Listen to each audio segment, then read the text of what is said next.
August 9, 2024, Cascavel Airport, Brazil.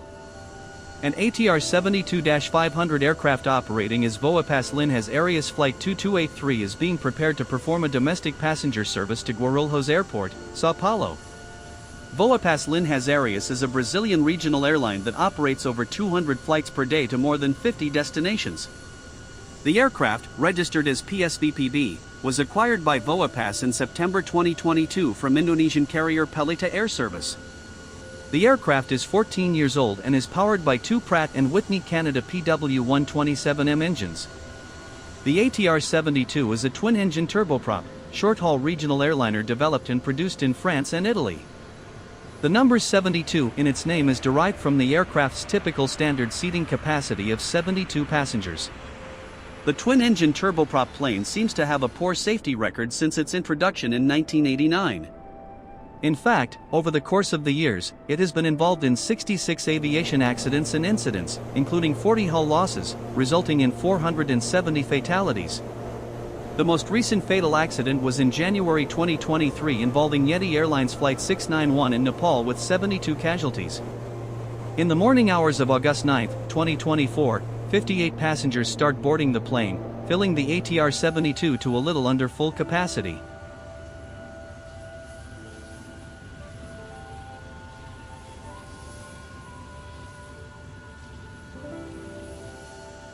All passengers on board are carrying Brazilian-issued documents, and some of the passengers are doctors from Paraná heading to a seminar. Two of the doctors are Ariane Albuquerque Esteban Risso and Mariana Camiran Bilim, both clinical oncology residents from the Cascavel Cancer Hospital, Upecan. The young physicians treated all patients with great dedication, affection and respect, the hospital said in a statement.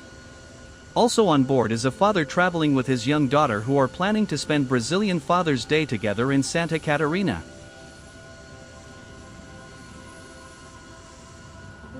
One ticketed passenger fails to show up at the boarding desk due to a mix-up at the airport. He believed he booked his flight on a different airline, LATAM, and arrives at the proper gate too late to board. At this point, an airline worker rejects his requests to let him on the departing aircraft and thus ends up not being on the flight. There are two pilots and two flight attendants on board. In command of Flight 2283 is 35-year-old Captain Danilo Santos Romano. The captain from São Paulo worked as a pilot for more than a decade and joined Voapass Airlines in 2022. He had logged more than 4,500 flight hours and has been described as always smiling and willing to help by other pilots. He has over 10 years of experience in the aviation industry, having flown various aircraft types, including Airbus A320/A330, on domestic and international routes. Mr. Romano wrote in his LinkedIn profile description, "As an ATR-72 captain, I am responsible for the safety of passengers, cargo, and crew, as well as the maintenance of the aircraft's airworthiness, to provide a secure, efficient, and economical flight." He added, "I am passionate about aviation and committed to delivering the best service to our customers and partners." The 35-year-old has also been described as a fan of Palmeiras Football Club and a keen runner. The co-pilot is 61-year-old Humberto de Campos Alencar e Silva, and the flight attendants are Debra Soparavila, 28, and Rubia Silva de Lima, 41. Rubia Silva de Lima worked as an airport agent for a few years in Ribeirão. She was then promoted. It was a dream for her to be a flight attendant, and she has been flying with Voapass since 2010. Debra Soparavila, the other flight attendant. According to the Voapass CEO Eduardo Bush, the entire crew is competent.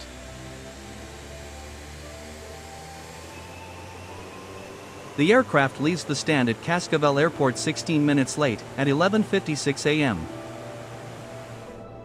After a very short taxi of just 2 minutes, Flight 2283 lines up on the runway.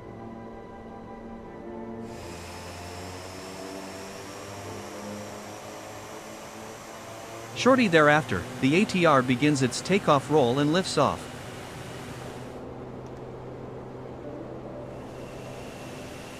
Moments later, at 12:12 a.m., Flight 2283 reaches its cruising altitude of 17,000 feet. This altitude is maintained for almost an hour. During the cruise, Flight Radar 24 shows the ground speed varying from 94 to 357 knots, an implausible range. The data may not represent the true picture. Flight Radar 24 relies on crowdsourcing from volunteers who receive data transmitted by aircraft and feed it onto the company's base in Stockholm. About an hour later, the flight crew begins to configure the aircraft for landing as the flight approaches Sao Paulo. In this area, there is an active SIGMET advisory for severe icing between 12,000 and 21,000 feet. The aircraft is at 17,000 feet. SIGMET, or Significant Meteorological Information, is severe weather advisory that contains meteorological information concerning the safety of all aircraft.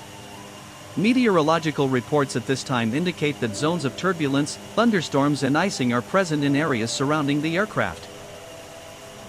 According to Flight Radar 24, the aircraft is cruising at 17,000 feet when, at 13:21 local time, it experiences a brief loss of altitude.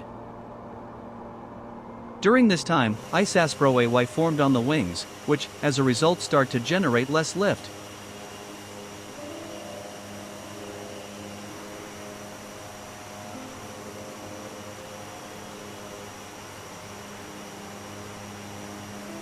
The flight crew, in order to maintain altitude, increases the plane's angle of attack until, eventually, the plane stalls.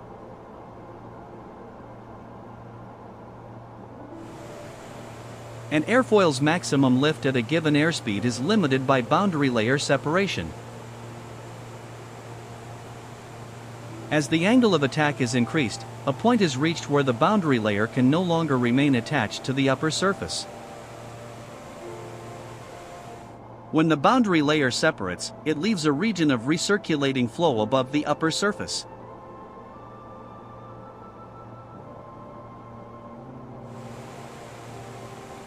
This is known as the stall. Stall speed is increased when the wing surfaces are contaminated with ice or frost, creating a rougher surface and heavier airframe due to ice accumulation. This event is followed by the aircraft briefly gaining in altitude.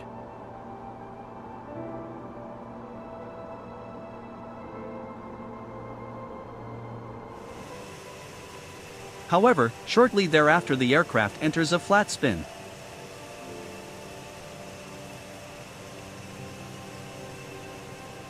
LN Flight Dynamics, a spin is a special category stall resulting in autorotation about the aircraft's longitudinal axis.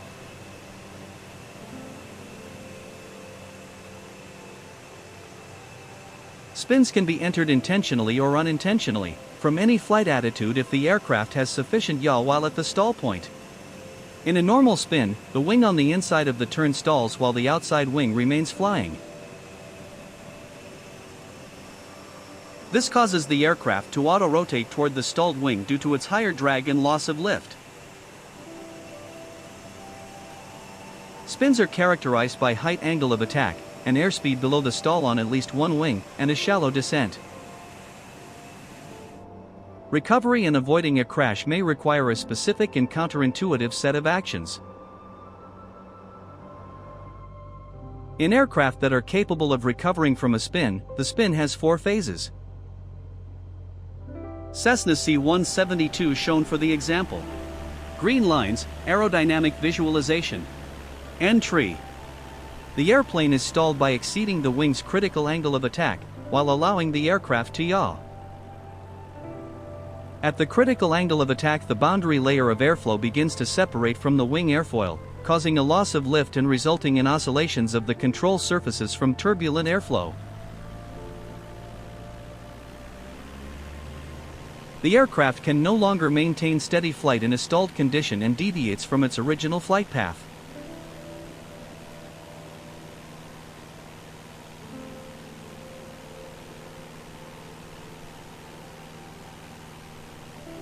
Post-stall gyration.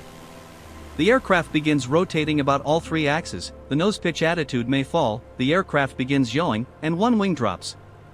Generally, to recover from a spin, the following procedure may be used. Power is first reduced to idle and the ailerons are neutralized. Then, full opposite rudder, that is, against the yaw, is added and held to counteract the spin rotation, and the elevator control is moved briskly forward to reduce the angle of attack.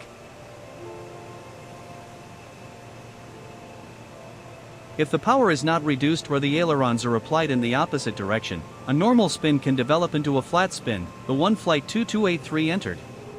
In a flat spin, a more dangerous situation, the normal spin recovery technique will not work because the rudder is stalled, and thus has no effect. Some aircraft, especially big planes such as the ATR-72, are difficult or impossible to recover from a flat spin. ATR aircraft, as other planes such as Airbus and Boeing, are not certified or tested for spin. The rapid descent, which began at 1:21 p.m., reaches a maximum vertical speed of 24,000 feet per minute, about I/O times the normal rate of descent. The shocking descent is captured in a video, which shows the aircraft spiraling to the ground.